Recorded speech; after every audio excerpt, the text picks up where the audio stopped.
கலாக்காரன் உறவுகளுக்கு அனைவருக்கும் உலக மகளிர் நாள் வாழ்த்துக்கள். இன்றைக்கி என்ன பேசலாம், எதை பற்றி பேசலாம்? நிறைய சப்ஜெக்ட் இருக்குது, நிறைய கண்டென்ட் இருக்குது. எதை பேசுகிறது எதை விடுறதுன்னு தெரில, ஒரே கன்ஃபியூஸாக இருக்குது. சரி, ஒவ்வொன்றா சொல்கிறேன், அதுலேருந்து ஏதோ ஒன்று எடுத்து பேசுவோம். நம்ம பெருமதிப்பிற்குரிய ஐயா RSS ரவி, RN ரவி, ஆட்டுக்கு தாடி தானே, ஆமாம் ஆட்டுக்கு தாடி தான். அவர் அநியாயமாக நம்மை விட்டு பிரிந்து சென்றிருக்கிறார். அந்த துக்கத்தை பேசுவதா, அல்லது ஒரு மகிழ்ச்சிகரமான செய்தி இருக்குது, அதுவும் மகளிர் நாளுங்கிறதுனால ஒரு மகிழ்ச்சிகரமான செய்தி. இந்த கோயம்புத்தூர் ஏர்போர்ட்டுக்கு பின்னாடி ஒரு நாள் ஒரு பெண்ணை இரவு 3 பொறுக்கிங்க ஏதோ ஒரு அப்யூஸ் பண்ணாங்க இல்லையா, அந்த 3 பொறுக்கிகளுக்கு இன்றைக்கி தீர்ப்பு வந்திருக்கு. தீர்ப்பு என்ன தெரியுமா? ஆயுள் முழுவதுனா சாகும் வரை சிறை தண்டனை அப்படின்னு ஒரு தீர்ப்பு வந்திருக்குது. இது உலக மகளிர் நாளில் ஒரு நாளைக்கு முன்னாடி இந்த தீர்ப்பு வந்திருக்கு. அது பெரிய மகளிர்களுக்கு பெரும் மகிழ்ச்சிகரமான ஒரு செய்தி. இது மட்டுமா மகிழ்ச்சிகரமான செய்தி? இன்னும் எத்தனையோ இருக்க. ஒரே நாளில் எல்லாம் ஒன்றா வருதுப்பா. எதை பேசுறது? எங்கள் அண்ணன் இளைய தளபதி மகளிர் நாள் மாநாடு நடத்தியிருக்கார். உலக மகளிர் நாளுக்கான மாநாடு நடத்தியிருக்கார். என்னது, கட்டின பொண்டாட்டியை விட்டுட்டு மகளிர் நாள் மாநாடு நடத்துகிறாருன்னு கேட்குறீங்களா? அடையாம்பா, அது அவங்க பர்சனல்ப்பா. என்னது பர்சனல் இல்லையா? கோர்ட்டு கேஸுக்கு வந்துருச்சா? கட்டின மனைவியோ வீட்டில் சேர்த்த மாட்டேங்கிறாரா? வேறு யாரு கூட சுற்றிக்கிட்டு இருக்கிறாரா? என்னமோ சொல்கிறாங்க. சரி, அது நமக்கு தேவையில்லை. ஆனால் அவர் ஒரு மகளிர் நாள் மாநாடு நடத்தியிருக்கார். அதில் அவர் ஆட்சிக்கு வந்தால் மகளிர்களுக்கு என்னென்னலாம் திட்டங்களை கொண்டு வரப்படும் என்று ஒரு மிகப்பெரிய பட்டியலை ஒன்று வாச்சிருக்கார். அதில் குறிப்பாக அந்த மாநாட்டு மேடையில் விஜயை வச்சுக்கிட்டே விஜயை போட்டு பொழந்துருக்கிறாங்க சில சிங்க பெண்கள். அது மட்டும் இல்லை, அந்த மகளிர் மாநாட்டுக்கு போன கூட்டத்தில் ஒரு குழந்தை இந்த எருமை மாடுங்க, வழக்கமாக இந்த பசங்க தான் பார்த்தீங்கன்னா திபுன்னு ஓடுவாங்க இல்லையா, இந்த பொம்பளைங்களையும் அவங்களுக்கு நாங்கள் சளைச்சவங்கள, அவங்களோட நாங்கள் சமமானவங்க தான் அப்படின்னு சொல்லிட்டு ஒரு குழந்தையை தூக்கிட்டு போய் அதை கீழே போட்டு காலில் போட்டு மிதித்து ஒரு கொடூரமான ஒரு விஷயம் நடந்திருக்கு. இல்லை, நிறைய சுவாரஸ்யமான செய்திகள் இருக்குது. அப்புறம் ஒருத்தர் தன்னை பெண்ணாக மாற்றிக்கிட்டு, ஒருத்தர் ஆசைப்பட்டு பெண்ணாக மாற்றிக்கிறேன்னு ஆசைப்பட்டு பெண்ணாக மாறி இருக்கார்.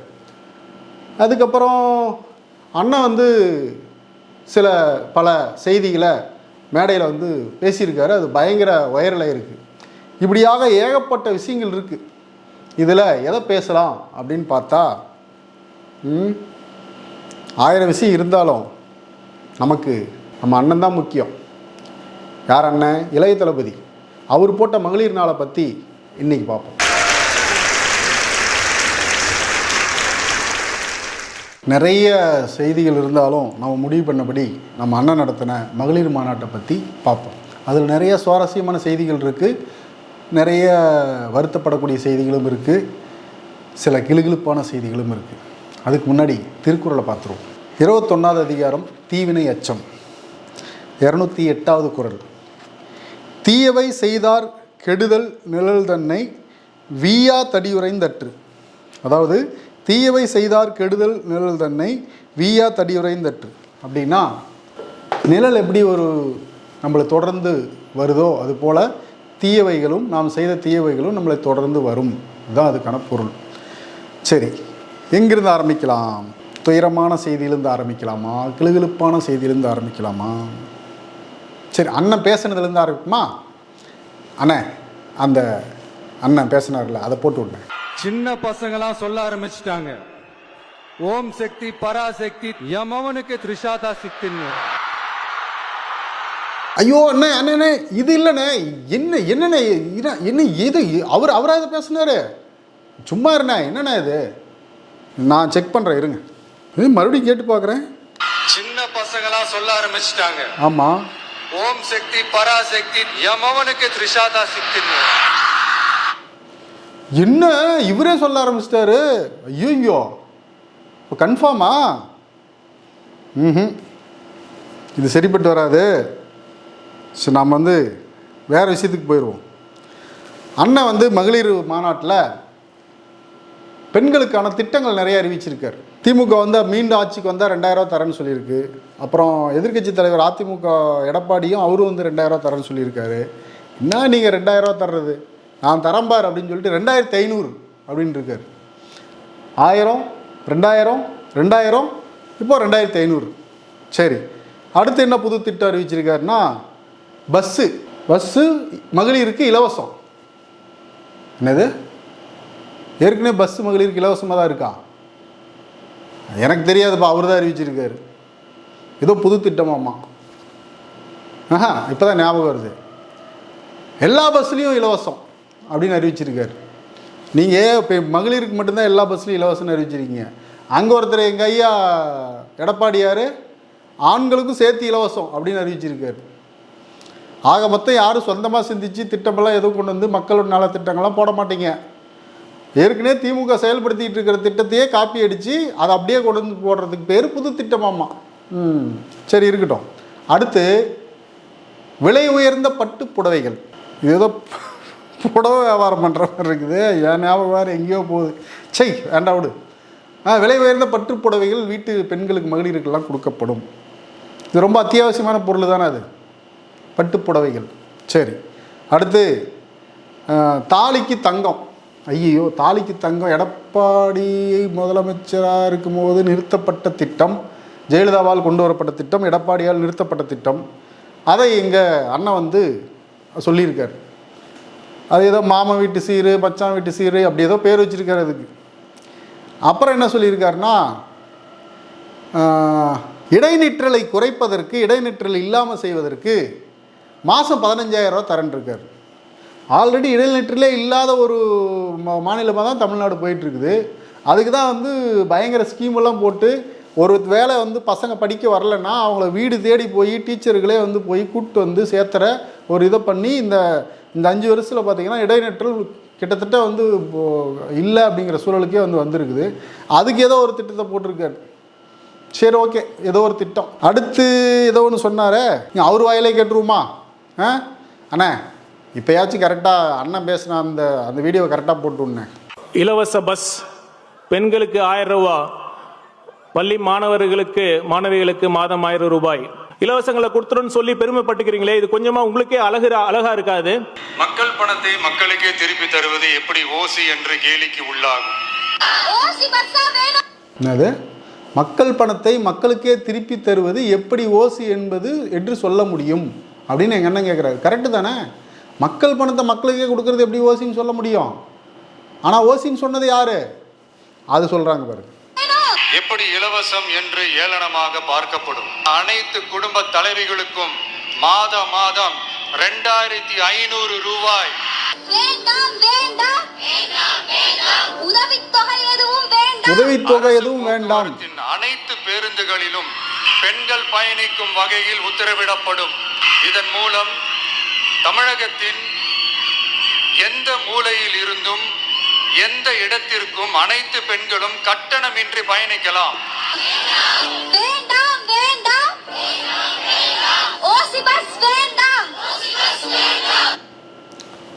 இப்போ ஓசி பஸ்ன்னு சொன்னது யாரு? நம்ம தாவேக்கா மகளிர் அணி தான். இப்போ இவர் என்ன சொல்றாரு? மக்கள் பணத்தை மக்களுக்கே கொடுப்பது எப்படி ஓசி ஆகும் அப்படின்னு ஒரு கேள்வி கேட்குறாரு. நம்மக்கிட்ட அவர் கேட்கல.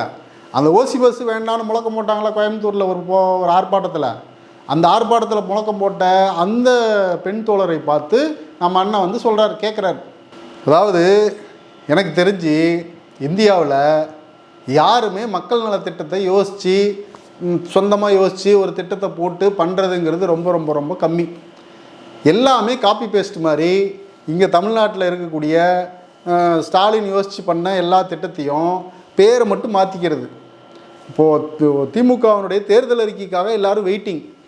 தேர்தல் அறிக்கை வந்துச்சுன்னா ஃபஸ்ட்டு வந்து பார்த்திங்கன்னா இங்கே எடப்பாடியார் எடுத்துகிட்டு போய் அதில் பேர், திட்டத்து பேர் இதெல்லாம் மாற்றிட்டு அங்கங்கே சின்ன சேஞ்ச் பண்ணி அதை அப்படியே ஜெராக்ஸ் எடுத்து அவங்க தேர்தல் அறிக்கைன்னு வெளியிட்டுருவாங்க. இப்போ இவர் வந்து பார்த்திங்கன்னா அப்பாவியே இருக்கார். அப்படியே திமுகவுடைய திட்டங்கள் அப்படியே, நீ 2000 ரூபாயா, நான் 2500, நீ வந்து மகளிர் பஸ் விட்றியா, ஓகே, வெற்றி பயணம். அது என்ன சொன்னாங்க? மகளிர் விடியல் பேருந்து, அவங்க விடியல் பேருந்து, இவர் வெற்றி பயணம். எப்படி பேர் வி விடியல் வெற்றி அப்படி போயிடுச்சு. இது என்ன புது திட்டம்? இந்த மாதிரி எதையாவது ஒரு திட்டங்கிற பேரில் என்னத்தையாவது உளறி வச்சு அது மகளிர் நாள்னு ஒன்று போட்டு, ஆமாம் சொல்ல மறந்துட்டேன், இதை விடுங்க, இது கிடக்கட்டும். அப்புறம் ஒருத்தர் பெண்ணாக மாறுறேன்னு ஒருத்தர் சொல்லியிருக்கார். இந்த மாதிரி எங்கள் அண்ணன் விஜய் வந்து கொடுத்த பெண்கள் திட்டத்தெல்லாம் பார்த்துட்டு ஒருத்தர் பெண்ணாகவே மாறிட்டார்.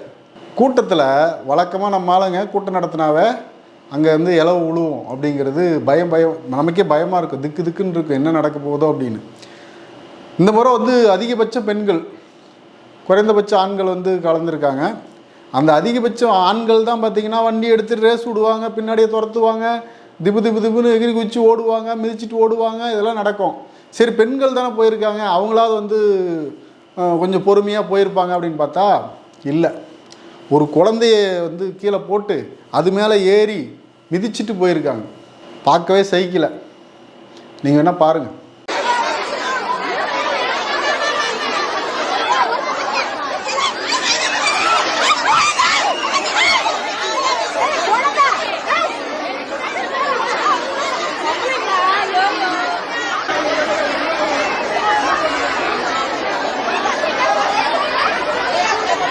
பார்த்தீங்களா? இது திருந்துறதுக்கான எந்த வாய்ப்புமே இல்லை, வாய்ப்பே இல்லை. குழந்தையை தூக்கிட்டு வராதீங்கன்னு சொல்லி சலிச்சாச்சு கரூர் நிகழ்ச்சியிலேருந்து. அப்பையும் இதுங்க கேட்கவே மாட்டேங்குதுங்க. இதுங்கெல்லாம் வீட்டில் யாராவது கேட்பாங்களா, கேட்க மாட்டாங்களா? நம்ம வீட்டிலலாம் இன்றைக்கும் வந்து ஏதாவதுன்னா வந்து போட்டு பொழந்துடுறாங்க. இதுங்கெல்லாம் இன்னும் எப்படி இதில் யார் என்ன ஒன்றும் புரிய மாட்டேங்குது. இதுங்கெல்லாம் என்ன ஜென்மனே தெரியல. ஓ அப்பா, நமக்கு பயமாக இருக்குது. இதுங்களுக்கு நடுவில் தான் நம்ம வாழ்ந்துட்டுருக்குறோங்கிறது எனக்கு பயமாக இருக்குது.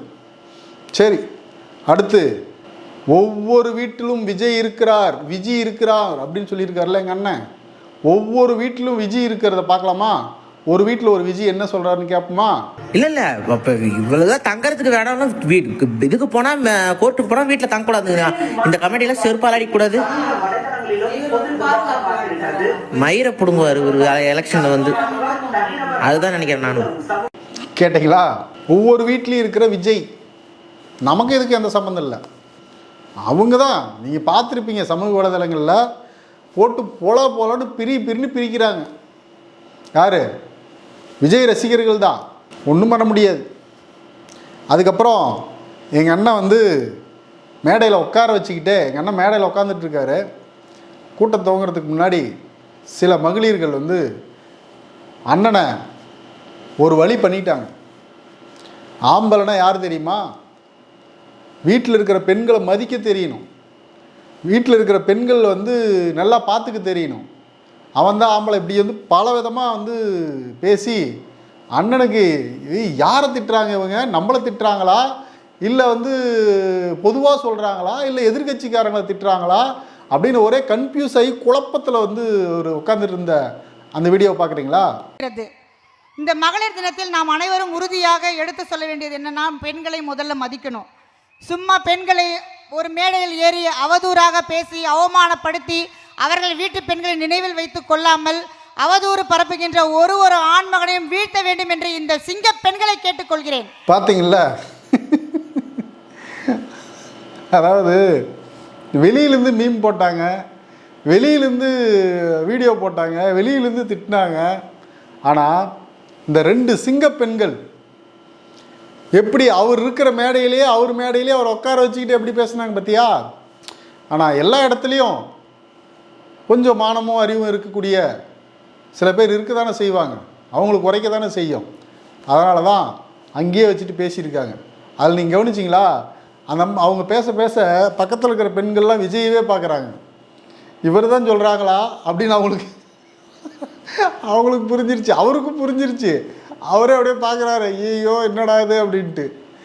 சரி, எப்படியோ அவர் வந்து திருந்தி நல்லபடியாக வந்து மாறினா நமக்கும் சந்தோஷம் தானே. ஒரு வழியாக இந்த மேடையிலேயே இந்த சங்கீதா அவங்க வந்து வழக்கு போட்டது, அதுக்கப்புறம் அவங்க இப்போது சென்னை கிளம்பி வந்திருக்காங்க. தங்கிறதுக்கு வீடு இல்லை எனக்கு, எனக்கு வந்து அந்த வீட்டில் தங்கறதுக்கான அனுமதி வேணும்னு சொல்லிட்டு அதுக்கு ஒரு வழக்கு போட்டிருக்காங்க. அதுக்கப்புறம் நேற்று நம்மால் ஜோடி போட்டு திருமணத்துக்கெல்லாம் போய் மணமக்களை வந்து வாழ்த்திட்டுலாம் வந்திருக்காரு ஜோடியோட. இது சம்மந்தமாக நிறைய சோசியல் மீடியாவில் விமர்சனங்களும் கேலி கிண்டல்களும் இருந்ததெல்லாம் அண்ணன் பார்த்துருப்பார் போல் இருக்கு.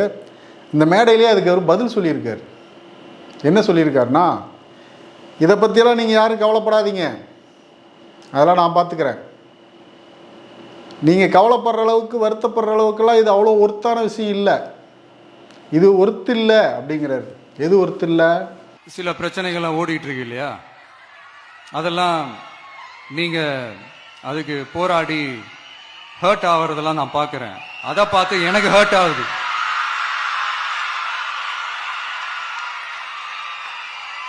அதெல்லாம் நான் பார்த்துக்கிறேன்.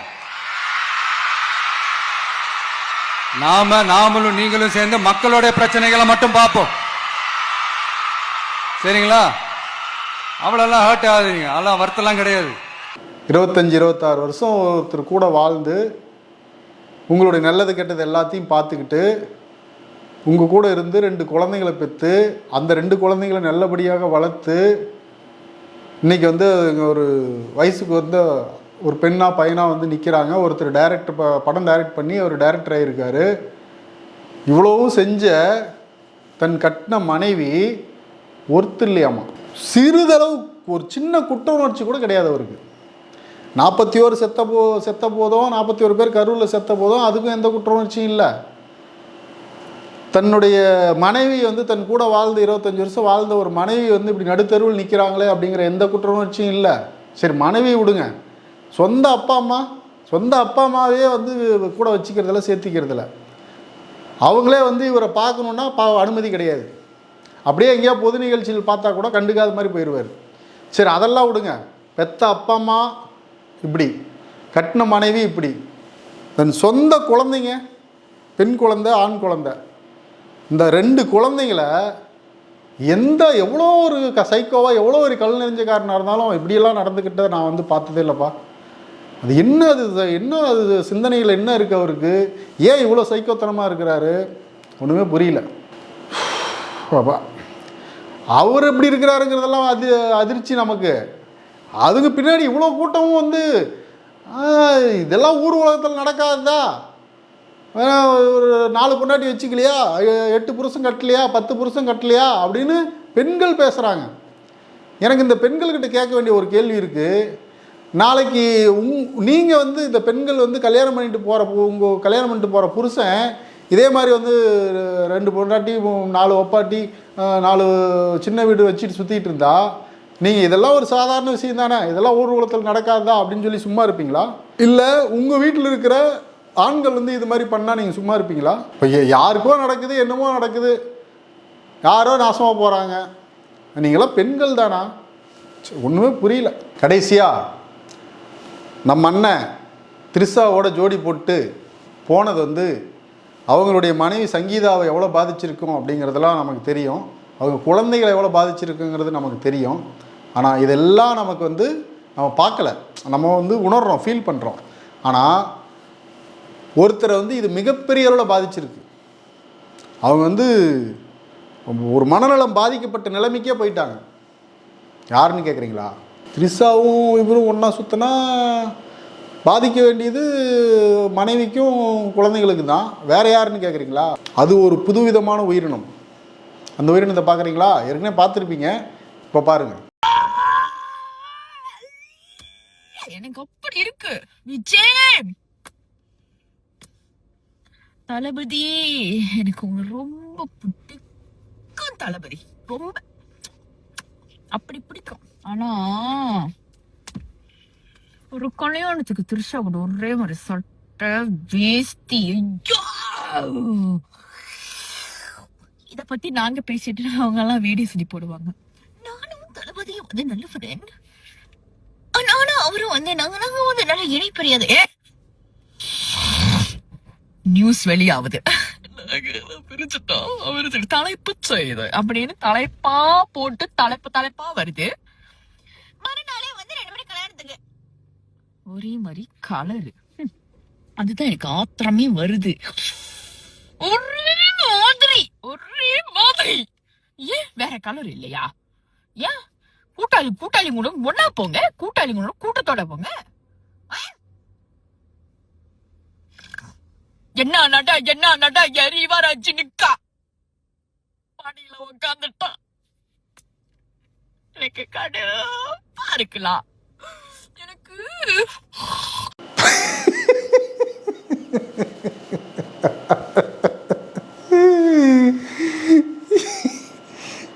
இது எங்க இருந்தா கிளம்பி வராங்கன்னே தெரியலையே. அது உலக அளவில் இருப்பாங்களாட்டு இருக்குது, உள்ளூர் அளவில் இல்லை, உலக அளவில் இருப்பாங்களாட்டு இருக்குது.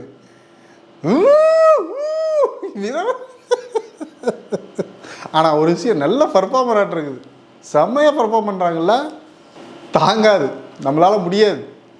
என்ன கொடுமையே தெரில, டிசைனாக இருக்காங்க. இவ்வளோ நாள் இவங்களுக்கு நடுவில் தான் நம்ம வந்து வாழ்ந்துட்டு இருக்கோங்கிறதே நமக்கு வந்து ஒரு அச்சத்தை கொடுக்குது. எனக்கெல்லாம் அச்சத்தை கொடுக்குதுப்பா, உங்களுக்கெல்லாம் எப்படியோ தெரில. ஓகே, இது இன்னும் 2-3 மாதம் தேர்தல் முடிகிற வரைக்கும் இது இப்படியே தான் தொடரும். அண்ணன் வந்து அடுத்தடுத்து திமுகவுடைய தேர்தல் அறிக்கையெல்லாம் வந்த பிறகு அதை பார்த்து இன்னும் நிறைய திட்டங்கள் அறிவிப்பார். அது வரைக்கும் நம்ம வெயிட் பண்ணி பார்ப்போம். தேர்தல் முடிஞ்ச பிறகு 2 பேரும் சினிமாக்கே போயிடுவாங்க அப்படின்னு ஒரு செய்தி இருக்குது. எந்த அளவுக்கு உண்மைன்னு பார்ப்போம்.